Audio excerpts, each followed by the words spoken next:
রাজ্য সরকারের অর্থ দপ্তর থেকে চাকরির অনুমোদন, বেতন কাঠামোকে বাড়িয়ে মাসে 15,000 টাকা করা ইত্যাদি দাবাকে সামনে রেখে সোমবার বন দপ্তরের মুখ্য আধিকারিকের নিকটে পরিবেশন দিল বনকর্মীরা।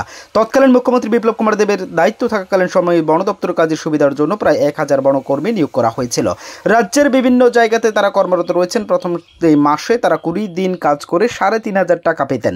পরবর্তী সময় তাদের বেতন আরও 1000 টাকা বাড়ানো হয়, কিন্তু এই দুর্মূল্যের বাজারে মাত্র 4,500 টাকা দিয়ে সংসার পরিচালনা করা খুবই কঠিন বলে দাবি তাদের।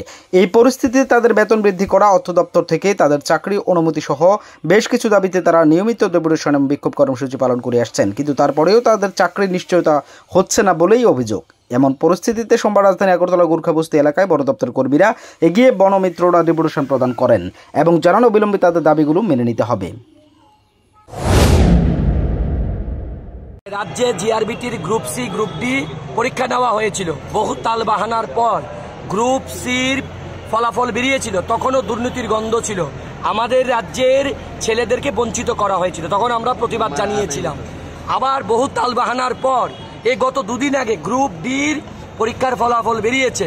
এই ফলাফল বেরানোর আগে আমাদের রাজ্যের মাননীয় যিনি বিধায়ক সুদীপ রায় বর্মন বিধানসভার এই 3 দিনের অধিবেশন চলাকালীন তিনি রাজ্যের মাননীয় মুখ্যমন্ত্রীর কাছে এবং রাজ্য সরকারের কাছে দাবি রেখেছিলেন, চিঠি লিখেছিলেন এবং বিধানসভায় দাঁড়িয়ে বলেছিলেন যে এই গ্রুপ ডিতে এমন বহু ক্যান্ডিডেট আছেন যারা গ্রুপ সিতে উত্তীর্ণ হয়েছেন, অনেকে সেখানে চাকরি করছেন বা অনেকে বহিরাজ্য থেকে আছে।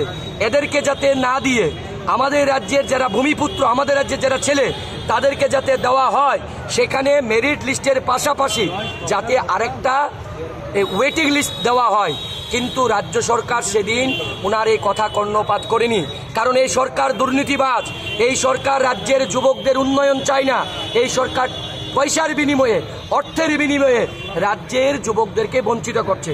তার প্রতিবাদ জানিয়ে যুব কংগ্রেসের সভাপতির নেতৃত্বে আজ আমরা জিআরবিটির অফিসের সামনে আসি। Bureau report, S Bharat live 24 hours.